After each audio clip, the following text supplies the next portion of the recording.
Good morning students. आज हम पढ़ने जा रहे हैं हमारी जो कविता है 8वीं नंबर कविता गजल, ये हम पढ़ेंगे। ये देखिए आपके सामने आ चुकी है।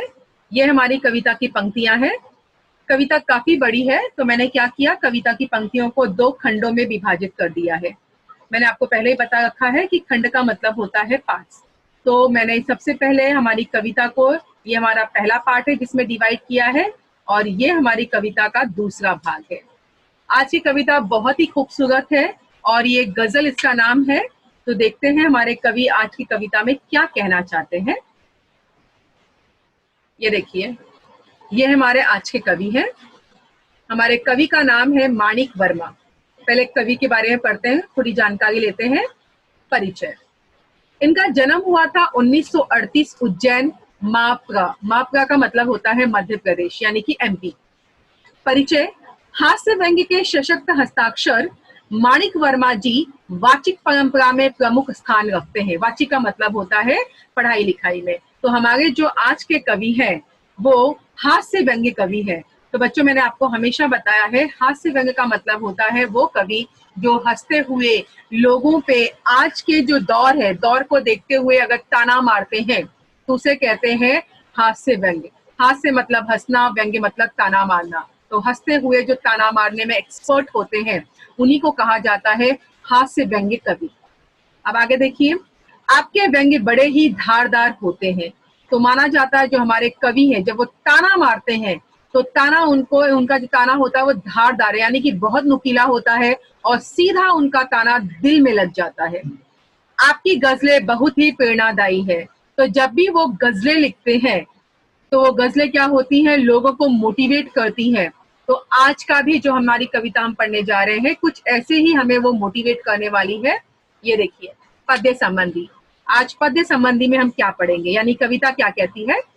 कविता कह रही है कि प्रस्तुत गजल के अधिकांश शेरों में, अधिकांश मतलब ज्यादातर शेरों में वर्मा जी ने हम सबको जीवन में निरंतर, निरंतर मतलब हमेशा, अच्छे कर्म करते हुए आगे बढ़ने के लिए प्रेरित किया है। मतलब आज की कविता में हमारे जो गजलकार हैं उन्होंने हमें बताया है कि हमें जीवन में हमेशा अच्छे कर्म करने चाहिए और हमेशा आगे बढ़ते रहना चाहिए, कभी पीछे मुड़कर नहीं देखना है। आगे देखिए, गजलकार ने संदेश देते हुए कहा है कि अपने रूप रंग में सुंदर दिखने के बजाय अपने कर्मों से सुंदर दिखना आवश्यक है। तो जैसा मैंने आपको हमेशा बताया है कि शरीर की सुंदरता हमेशा कायम नहीं रहती, एक समय के बाद शरीर की सुंदरता हमारा साथ छोड़ देती है। इसीलिए कवि का मानना है कि हमें हमारे रंग रूप या शरीर की सुंदरता पर ध्यान ना देते हुए अपने कर्मों को हमें सुंदर बनाना है। यानी ऐसे कर्म कीजिए जिससे लोग आपको पसंद करना शुरू करें, आप लोगों के दिल में जगह बनाना शुरू करें। तो आज हम कविता में पढ़ेंगे पहला कि कैसे हमें जीवन में कर्म करना है और हमेशा आगे बढ़ना है, और दूसरा हमारे कवि बता रहे हैं कि हमें अपने कलर्स यानी रंग रूप पे ज्यादा ध्यान ना देकर अपने कर्मों को सुंदर बनाना है ताकि हमारा जीवन सुंदर हो सके और हम लोगों के जीवन में अपने लिए जगह बना सके।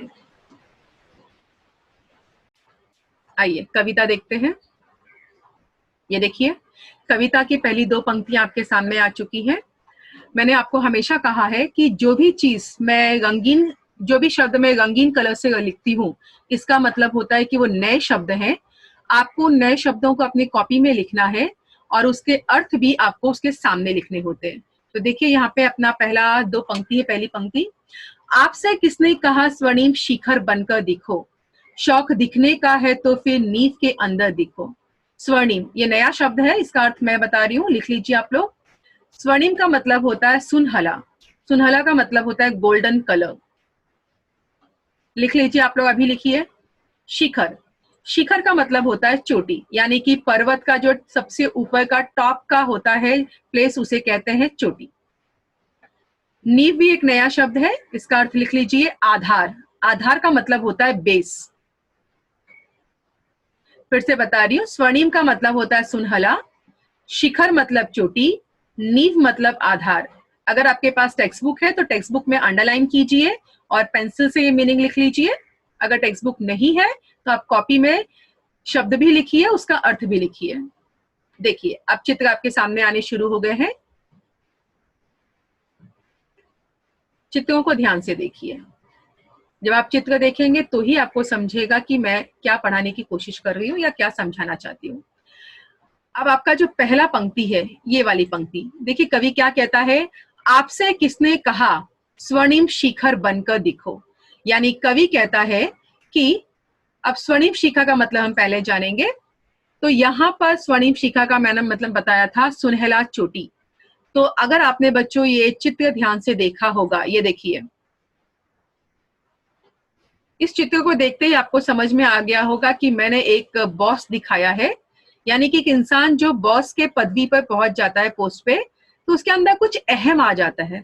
उसे ऐसा लगता है कि मानो, जैसे ये देखिए यहाँ दिखाया पिक्चर में मैंने, कि बॉस को लगता है कि मैं सबसे आगे हूं, मेरे पास बहुत दिमाग है और जो मेरे पीछे वो सिर्फ मुझे फॉलो करे। तो यहाँ पहला लाइन कहता है, आपसे किसने कहा स्वर्णिम शिखर बनकर दिखो। तो कवि का मानना है कि सफलता की इस तरह से सीढ़ियां चढ़ना हर कोई चाहता है। हर कोई चाहता है कि वो किसी ना किसी को लीड करे, किसी ना किसी का बॉस बने। लेकिन क्या आपको ऐसा लगता है कि जब आप सफलता की सीढ़ियां चढ़ते हैं और आप कहीं ना कहीं किसी ना किसी कंपनी के मालिक बन जाते हैं, तो क्या आपको ऐसा लगता है कि वो स्वर्णिम शिखर पाकर आपने जिंदगी का सब कुछ हासिल कर लिया जो आपका ख्वाब था? तो ये सही नहीं है। तो क्या आपको करना चाहिए? तो शौक दिखने का है तो नींव के अंदर दिखो। अगर आप सफलता प्राप्त कर लेते हो, लेकिन दूसरी तरफ आप अगर किसी इंसान के दिल में अपने लिए जगह नहीं बना पाते, तो आपका ऊंचाई तक पहुंचना और सफलता प्राप्त करना ना के बराबर हो जाता है। इसीलिए कवि कहता है, सिर्फ शिखर तक पहुंचना या बॉस बन जाना, सफलता प्राप्त करना, यही इंसान का मकसद नहीं होता। ये तो हमारे जीवन में जरूरी होता है कि हम किसी न किसी पद पे पहुंचे, लेकिन जो सबसे अहम होता है वो क्या है कि हमें किसी की मदद करनी चाहिए, किसी के दिल में अपने लिए जगह बनानी चाहिए। तो ये देखिए, ये वाला चित्र में ये देखिए, अगर ध्यान से देखोगे तो यहाँ पर ये देखिए, मैंने यहाँ पे लोगों का हाथ दिखाया है। यानी संसार में ऐसे लोग भी हैं जो खुद आगे नहीं जाते हैं, लेकिन वो हमेशा आगे बढ़ने वालों को सहारा देते हैं, उनका आधार बनते हैं और उनसे कहते हैं कि भाई तू आगे जा, तेरी खुशी में ही मेरी खुशी है। जैसे कि आपके अपने माता पिता। ये देखिए, यहाँ पे भी मैंने यही दिखाया हुआ है। ये लोगों के कंधे पे चढ़कर बाकी के जो लोग हैं वो अपनी सफलता की, देखिए ये लोग अपनी सफलता की सीढ़ियां चढ़ गए हैं। तो इस तरह यहाँ ये बोला गया है कि जैसे माता पिता भले पढ़े लिखे ना हो, लेकिन हर माता पिता का एक सपना होता है कि मैं पढ़ा लिखा नहीं हूं, लेकिन मेरा बच्चा पढ़ा लिखा होना चाहिए। मतलब मम्मी पापा ने स्वर्णिम शिखर पाने की कभी कोई कोशिश नहीं की। उनका मानना था हम जैसे हैं वैसे ठीक है, लेकिन उनका बच्चा आगे बढ़ना चाहिए, इसलिए माँ बाप आपके लिए क्या बन गए, एक नींव बन गए, एक आधार बन गए। और माँ बाप के कंधों का सहारा लेकर ही हर बच्चा अपने मंजिल तक पहुंचता है। तो यहाँ पे यही बोलने की कवि ने कोशिश की है कि सिर्फ स्वर्णिम शिखर यानी कि ऊंचाइयों तक पहुंचना ही इंसान के लिए सब कुछ नहीं होता। अगर सच में इंसान को समाज में अपने आप को ऊंचा उठाना है, तो सबसे पहले आप अपने जो नीचे के लोग हैं उनके दिलों में जगह बनाना शुरू कीजिए। जब आप अपने नीचे के लोगों के दिलों में जगह बनाना शुरू करेंगे, जब आप उनकी मदद करेंगे, उनका आधार बनेंगे, उनको आगे बढ़ने में मदद करेंगे, तभी आप उनके दिल में जगह बना सकते हैं। तो यहाँ हमें ये सीख मिलती है कि हमें हमेशा अपने बारे में ना सोचकर दूसरों के बारे में सोचना चाहिए। चलिए अब आगे देखते हैं अगली दो पंक्तियां। ये देखिए, चल पड़ी तो गर्द बनकर आसमानों पर लिखो, और अगर बैठो कहीं तो मील का पत्थर दिखो। गर्द एक नया शब्द है, इसका अर्थ लिख लीजिए आप लोग अभी, धूल। धूल मतलब जो पैरों के नीचे होती है उसे कहते हैं धूल। मील, मील का अर्थ है रास्ते का। लिख लीजिए, आपको समझा रही हूं उसका मतलब क्या होता है। गर्द मतलब धूल, मील मतलब रास्ते का। अब देखिए चित्र आपके सामने आने शुरू हो चुके हैं। ये देखिए,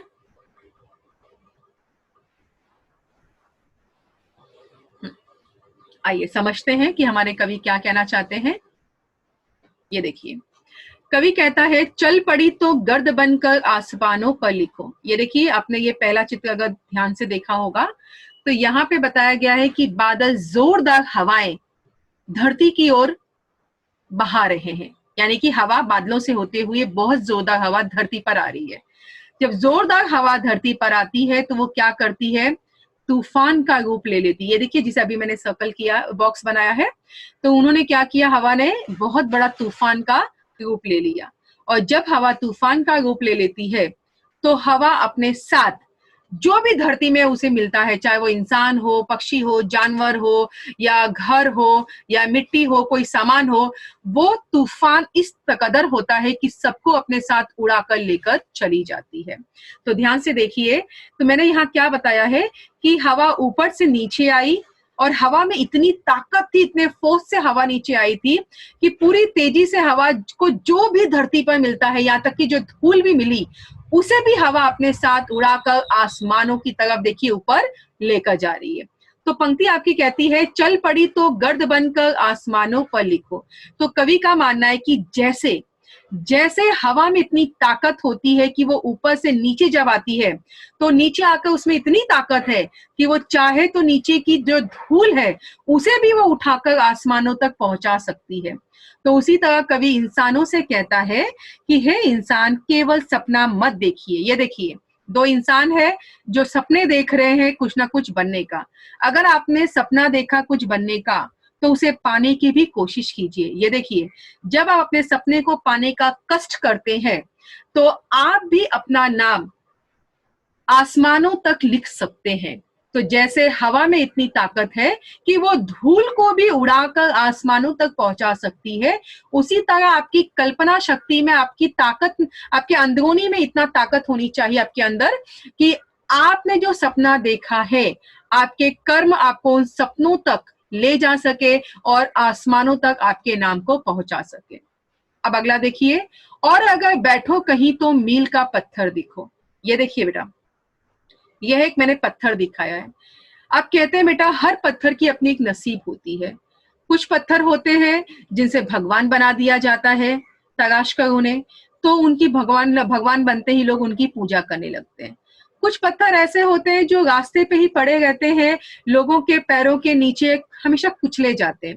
तो ये हर पत्थर की नसीब है कि कौन तराश के खुद को भगवान बना दे या कौन हमेशा लोगों के पैरों में ही पड़ा रहे।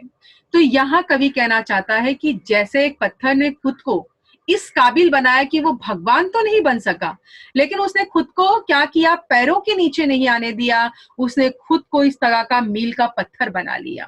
तो उसी तरह बच्चों को कहा गया है कि जो बच्चे पास नहीं हो पाते 10th स्टैंडर्ड, ठीक है, जैसे कि अभी आप लोग 9th 10th स्टैंडर्ड में पढ़ रहे हो, तो जैसे 10th स्टैंडर्ड के बच्चे अगर पास नहीं हो पाते हैं तो अब आपको यहाँ पर अपने से हार नहीं मारनी है। आपको अपने लिए विकल्प ढूंढना है, ऑप्शन ढूंढना है कि और क्या ऑप्शन है आगे बढ़ने का। तो जब आप अपने लिए ऑप्शन ढूंढते हैं तो उसी को कहा जाता है मील का पत्थर बनना। मतलब आप निराश होकर अपनी जिंदगी को खत्म नहीं कर रहे हैं, आपने अपनी हारी हुई जिंदगी से फिर से लड़ना शुरू किया है और आपने कोई ना कोई कोर्स करके या कुछ भी कर कर खुद को समाज में लाने का फैसला किया। तो जैसे मेरे इस पत्थर ने क्या किया, वो रास्ते पे खड़ा हो गया और रास्ते पे जब वो खड़ा हुआ तो लोगों ने क्या कर दिया, उस पर इस तरह से बेटा लिख दिया। क्या लिखा, तो उस पर दिशाएं लिख दी गई है, किलोमीटर लिख दिया गया है। अब ये पत्थर इस तरह से काबिल बन गया है कि रास्ते पे आने जाने वाला हर इंसान जो गाड़ी से आ जा रहा है या पैदल आ जा रहा है, हर इंसान रुक कर कहीं ना कहीं इस पत्थर की तलाश करता है कि भाई दिशा दिखाने वाला वो पत्थर कहाँ है मील का। और जब मील का पत्थर उसे दिख जाता है तो इंसान की जान में जान आती कि हाँ, जहां हमें पहुंचना था अभी तो हम थोड़ा पहुंचे हैं, थोड़ा पहुंचना भी बाकी है। अब यहाँ देखिए अंतिम पिक्चर में, अंतिम चित्र में मैंने यहाँ पर दिखाया है कि लोग क्या कर रहे हैं। तो लोग एक दूसरे की मदद कर रहे हैं। तो ये होता है मील का दूसरा पत्थर बनना, यानी कि आपने अपनी जिंदगी में दूसरों के लिए भी समय निकाला है, दूसरों के लिए भी आप मील का पत्थर बन गए हो, उनकी मदद कर रहे हो। तो यहाँ मॉरल ऑफ द स्टोरी ये बताया गया 2 लाइन में कि जैसे हवा में इतनी ताकत होती है कि नीचे आकर वो धूल को भी उड़ाकर आसमानों तक पहुंचा सकती है, उसी तरह कवि कहता है कि आपके हौसलों को इतना बुलंद कीजिए, ऐसे अच्छे कर्म कीजिए कि आपके जो ख्वाब है, जो सपने हैं, वो पूरे हो सके और आपके नाम को आप आसमानों तक पहुंचा सको, यानी हर लोगों तक पहुंचा सको, अपने नाम को ऊंचा कर सको। फिर कवि कहता है दूसरी पंक्ति में कि अगर आप अपने आप को ऊंचाई तक नहीं ले जा पाते, मान लो अगर आप 10th फेल हो जाते हैं, तब भी आपको हार नहीं माननी है। जैसे मेरे इस मील के पत्थर ने हार नहीं मानी और वो क्या कर देता है, मामूली पत्थर से खुद को वो मील का पत्थर बना देता है। उसी तरह आपको भी चाहिए कि अपनी जिंदगी से कभी हार ना माने। हर जिंदगी में कोई ना कोई विकल्प या ऑप्शन होता है। जैसे कहते हैं ना कि अगर एक दरवाजा बंद हो जाता है तो भगवान 100 खिड़कियां खोल देते हैं। तो उसी तरह अगर एक पत्थर भगवान नहीं बन पाया या भगवान में कन्वर्ट नहीं हो पाया, तो उस पत्थर ने हार नहीं मानी और वो खुद को मील का पत्थर बनाकर लोगों की मदद करने लगा। उसी तरह हम इंसानों को भी चाहिए कि ज्यादा से ज्यादा इस तरह लोगों की मदद करें। तो जब हम लोगों की मदद करते हैं तो अपने आप हम लोगों के दिलों में अपनी जगह बना लेते हैं। एक जगह हम ऊंचाई तक पहुंच कर बनाते हैं और दूसरी जगह हम लोगों की मदद करके उनके दिलों में बना लेते हैं। तो इस तरह इन दो पंक्तियों में कवि कहना चाहता है कि ये आपके ऊपर है कि अगर आप तरक्की नहीं कर पाते हो तो आप इस तरह से लोगों की मदद करके भी उनके दिलों में अपने लिए जगह। सिर्फ देखने के लिए दिखना कोई दिखना नहीं है, आदमी हो तुम अगर तो आदमी बनकर दिखो। इसमें कोई नया शब्द नहीं आया था, तो मैंने यहाँ पे अलग कलर से नहीं दर्शाया है।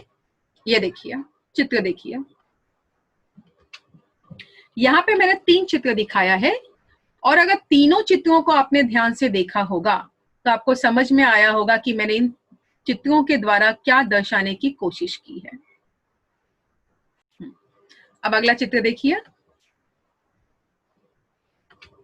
ये देखिए, आप समझते हैं। देखिए कवि क्या कह रहा है इस पहली पंक्ति में, सिर्फ देखने के लिए दिखना कोई दिखना नहीं। यानी कवि का मानना है कि जब हम समाज में रहते हैं तो समाज में हमें लोगों की मदद करनी चाहिए, ना कि हमें क्या करना है, इस तरह से दिखावा करना चाहिए। ये देखिए जो पहला चित्र है वहां पे एक इंसान है जिनके पास शायद ज्यादा पैसा है तो वो गाड़ी का दिखावा कर रहे हैं। दूसरे वाले चित्र में एक इंसान है जो अपने शरीर का जो ताकत है उसका दिखावा कर रहा है, यानी कि अपना मसल्स दिखा रहा है। और तीसरे वाले चित्र में बहुत पैसे हैं तो वो इंसान अपना पैसों का दिखावा लोगों के सामने कर रहा है। तो कवि का भी वही मानना है कि सिर्फ देखने के लिए दिखना कोई दिखना नहीं। मतलब अगर आप किसी की नजरों में कोई वस्तु को लेकर, पैसों को लेकर या अपनी शरीर की सुंदरता या बनावट को लेकर अगर आप सोचते हो कि सामने वाले के दिल में जगह बना लोगे, हाँ भाई जगह तो आप बना लेंगे, लेकिन कब तक, एक सीमित वक्त तक। जब तक आपके पास पैसा है तब तक आपके लिए सामने वाले के दिल में बहुत प्यार, बहुत जगह होगी, क्योंकि वो आपसे नहीं आपके पैसों से प्यार करता है। जिस दिन आपका ये पैसा खत्म हो जाएगा, अगर वो इंसान सच्चे मन से आपको चाहता है तो आपके साथ रहेगा, लेकिन अगर वो पैसों की वजह से आपसे जुड़ा है तो पैसा खत्म होने के बाद वो आपको पहचानेगा भी नहीं। वहीं शरीर की सुंदरता, ये शरीर की बनावट और सुंदरता एक समय तक ही लोगों को अपनी तरफ खींच सकता है। कहते हैं ना, एक वक्त आता है कि भाई जब इंसान को चश्मा लग जाता है, आंखों से कम दिखाई देता है, कानों से कम सुनाई देता है, तो इंसान मशीन लगा लेता है। वहीं दूसरी तरफ एक ऐसा भी वक्त आता है कि जब हड्डियां आपका साथ नहीं देती तो आपको डंडी लेके चलना पड़ जाता है, यानी आपका शरीर एक समय के बाद आपका साथ छोड़ने लगता है। हाँ, अगर उस समय भी वो इंसान अगर आपके साथ है, इसका मतलब वो आपके शरीर की सुंदरता या बनावट से नहीं, आपके दिल के वजह से आपके करीब था। लेकिन जो इंसान आपकी सुंदरता को देखकर या बनावट को देखकर आपके करीब आता है, तो वो जैसे ही आपकी ये बनावट और सुंदरता खत्म होगी, आपको छोड़ देगा। वही यहाँ पे लास्ट गाड़ी वाला बताया है कि जब तक आप दिखावा करोगे पैसों का, गाड़ी का, तभी तक लोग आपके साथ हैं। लेकिन ऐसे बहुत कम लोग आपको मिलेंगे जो आपके दिखावे से नहीं, आपके दिल से प्यार करते हैं। तो इसीलिए यहाँ पे कवि कहता है कि दिखने के लिए हमें सिर्फ दिखाना नहीं है खुद को, हमें क्या करना चाहिए। तो नेक्स्ट वाली हमारी पंक्ति में कवि कहता है, ध्यान से देखिए पंक्ति यहाँ पर, कि आदमी हो तुम अगर तो आदमी बनकर दिखो। आइए अब अगला देखते हैं। ये देखिए ये वाला चित्र और ये वाला हमारा दूसरा चित्र। अब मैंने यहाँ पे दिखाया है कि एक लड़की है किसी को दान दे रही, यानी कि भीख में पैसे दे रही है। वहीं दूसरी तरफ दूसरे चित्र में एक बच्ची है जो एक बूढ़ी औरत का सामान गिर गया है तो उसे उठा रही है। अब यहाँ क्या कहने की कवि ने कोशिश की है, तो कवि कहता है यहाँ पर कि आदमी हो तुम अगर तो आदमी बनकर दिखो, यानी अगर भगवान ने तुम्हें इंसान का जन्म दिया है तो तुम्हें अपनी इंसानियत दिखानी ही चाहिए। ये दिखावा करके आप अपनी इंसानियत नहीं दिखा रहे हैं, तो इंसानियत कब दिखेगी? जब आप किसी जरूरतमंद की मदद करेंगे, जब आप अपना हाथ आगे बढ़ाएंगे, किसी गरीब को दान करेंगे, किसी बूढ़ी औरत की मदद करेंगे, या किसी भी तरह का अगर समाज के लोगों की आप मदद करते हैं, तो सच में आप उस समय अपनी इंसानियत दिखाते हैं और सामने वाले की नजर में उस समय आप सही मायने में एक इंसान बनकर उभरते हैं। तो ये दो पंक्तियों में अगर आज के जमाने में हम देखें तो कवि क्या कहना चाहता है, तो कवि कहना चाहता है कि समाज में दिखावा हमें नहीं करना है, हमें अपने आप को जानना है और जो भी क्वालिटी हमारे अंदर यानी कि गुण है, उन गुणों को हमें उभारना है, लोगों के सामने लाना है और ज्यादा से ज्यादा लोगों के हमें दिलों में जगह बनानी है, ना कि दिखावा करके लोगों को अपने करीब लाना है। आप अगर बेटा अपने आसपास देखोगे तो आसपास ऐसे ही हो रहा है आजकल कि लोग दिखावा ज्यादा कर रहे हैं और काम कम कर रहे हैं, और वो दिखावा ऐसा होता है कि एक दिखावे तक ही वो रिश्ता कायम रहता है। जैसे आपने दिखावा बंद किया, रिश्ता टूट जाता है ना। मान लो कोई बच्चा है अपने स्कूल का, अगर वो बच्चा बार बार अपने दोस्त पे पैसे खर्च कर रहा है, कैंटीन में जाके उसे खाना खिला रहा है, तो बेटा देखो काफी सारे उसके दोस्त बन जाते हैं, क्योंकि उनके दोस्तों को पता है कि भाई ये तो भाई मालदार पार्टी है, यानी कि अमीर इंसान है बच्चा, माँ बाप पैसे देते, ये तो अपने को खिलाएगा। लेकिन ऐसा बहुत कम बच्चा होगा कि अगर आपके पास पैसे नहीं है तब भी अगर वो आपसे दोस्ती करता है और आपका साथ निभाता है, तो समझ के चलिए वही आपका सच्चा मित्र है और वही आपके साथ इंसानियत दिखाएगा।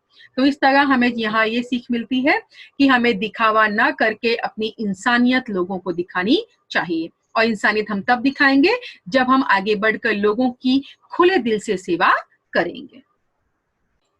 चलिए आगे देखते हैं।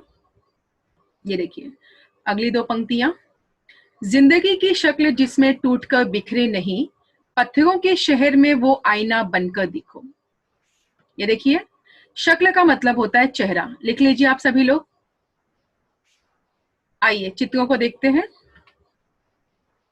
ये देखिए पहला चित्र, दूसरा चित्र, तीसरा चित्र। अब हम देखते हैं कि आप हमारे कवि क्या कहना चाहते हैं यहाँ पर। तो लाइन देखिए, जिंदगी की शक्ल जिसमें टूटकर बिखरे नहीं, पत्थरों के शहर में वो आईना बनकर दिखो। देखिए अब कवि यहाँ पे क्या कहना चाह रहा है, तो कवि कहता है जिंदगी की शक्ल जिसमें टूटकर बिखरे नहीं।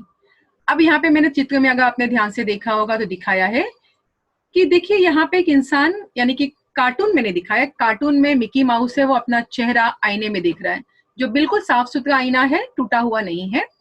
वहीं दूसरी तरफ अगर आप यहाँ देखोगे तो एक आदमी है, वो आईने में अपनी शक्ल देखने गया तो टूटा हुआ आईना था। तो यहाँ कवि क्या कहता है कि जिंदगी की शक्ल जिसमें टूट कर बिखरे नहीं।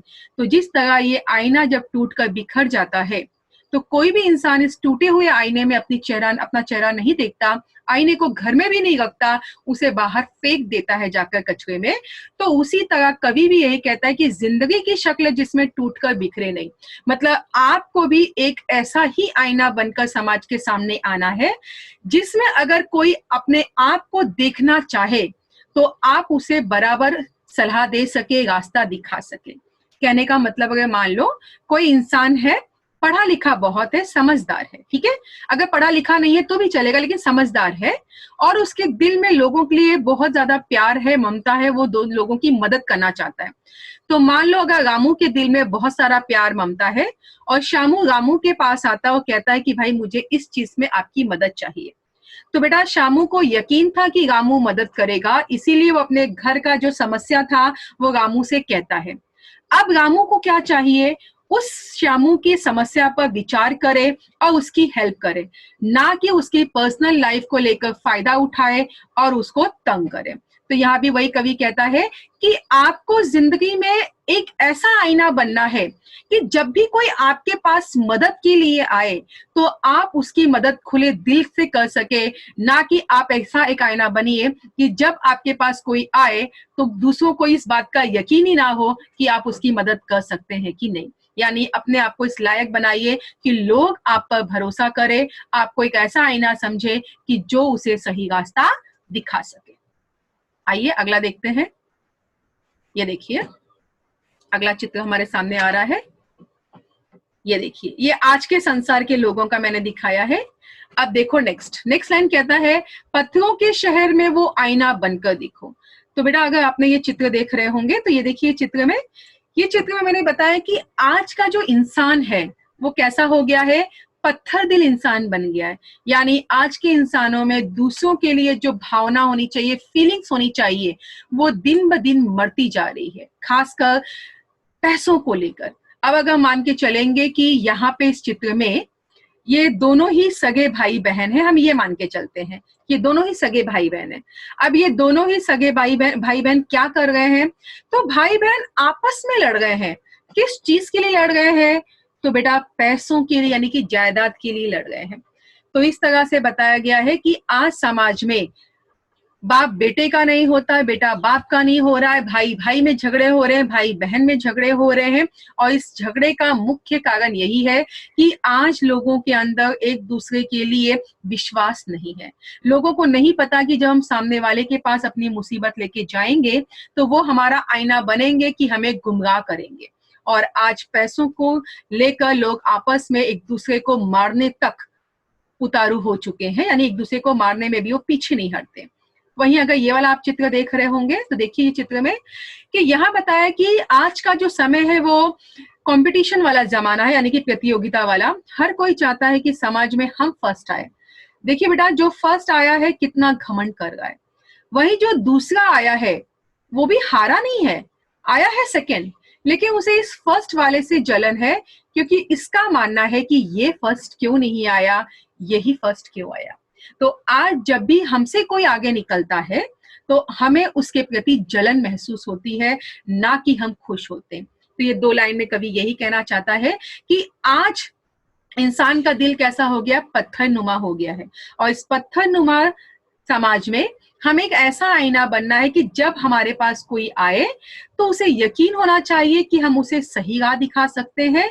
और दूसरा, जब कोई तरक्की करता है तो हमें जलना नहीं चाहिए, बल्कि उसकी तरक्की को देखकर हमें खुशी होनी चाहिए। तो इसलिए कवि इन दो पंक्तियों में कहते हैं कि जिंदगी की शक्ल जिसमें टूटकर बिखरे नहीं, पत्थरों के शहर में वो आईना बनकर दिखो। कि ये जो संसार है, मानो ये संसार के लोगों का दिल पत्थर नुमा हो गया है, फिर भी अपने को क्या करना है, एक ऐसा आईना बनना है जहां लोग आए तो अपने समस्या का हल लेकर ही जाए। और ऐसा दिल अपना दिल इस तरह बनाना है कि जब भी कोई हमारे सामने, हमारा अपना या कोई गैर ही सही, अगर वो तरक्की करता है तो इस तरह से जो हमारा दिल है वो जलना नहीं चाहिए। हमारे दिल को दूसरों की खुशी देखकर भी खुशी महसूस होनी चाहिए। तो मॉरल ऑफ द स्टोरी ये है कि हमें कभी भी दूसरों की तरक्की से जलना नहीं है, हमेशा दूसरों की मदद हमें करते रहना चाहिए। चलिए अगला देखते हैं। ये देखिए अगली दो पंक्तियां आ चुकी हैं। आपको महसूस होगी तब हर एक दिल की जलन। हर एक का मतलब होता है हर एक, लिख लीजिए आप लोग, सभी को लिखना, सभी लोग लिखिए। जब किसी धागे सा जलकर मोम के भीतर दिखो। ये देखिए चित्र आपके सामने आने शुरू हुए हैं। पहला चित्र, दूसरा चित्र, तीसरा चित्र और चौथा चित्र। आइए समझते हैं कवि क्या कहना चाहता है। देखिए पहली पंक्ति, कवि कहता है आपको महसूस होगी तब हर एक दिल की जलन। अब यहाँ पे अगर आपने इस चित्र को देखा होगा, ये देखिए ये पहला वाला चित्र, यहाँ पे मैंने बताया कि एक बच्ची है आइसक्रीम लेने आई, आइसक्रीम में भी उसे पैसा पहले दे चुकी होगी, पैसा देके आइसक्रीम ली और जैसे ली आइसक्रीम क्या हुआ, यहाँ पे पिघल कर नीचे गिर गई। ठीक है, अब आइसक्रीम गिरी तो कौन खाने लगा, तो नीचे जो बिल्ली थी वो बिल्ली खाने लगी। तो बच्ची के आंखों में आंसू आ गए। बच्ची की आंखों में आंसू देखकर इस दुकानदार का दिल पसीज गया। तो उसने क्या किया, हो सकता है उस बच्ची के पास दोबारा आइसक्रीम लेने के पैसे ना हो, तो दुकानदार ने उसे मुफ्त में, हम मान के चलेंगे कि आइसक्रीम दे दिया। जैसे ही आइसक्रीम मिली, ये देखिए बच्ची की चेहरे पे हंसी आ गई। मतलब क्या यहाँ पे कहने का था, सेंस ये था कि दूसरों के आंखों में दर्द देखकर जब इंसान पिघलता है तो उसी को सही मायने में इंसानियत कही जाती है। तो अब लाइन देखिए, तो कवि कहता है आपको महसूस होगी तब हर एक दिल की जलन।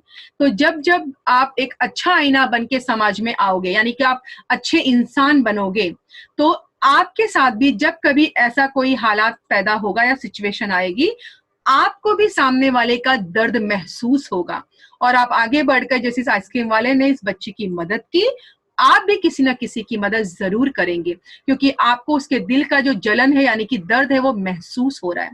अब आगे यहाँ देखिए, ये बेटा आपके अपने आज की बात ले लेते हैं, आपके माता पिता की बात करते हैं।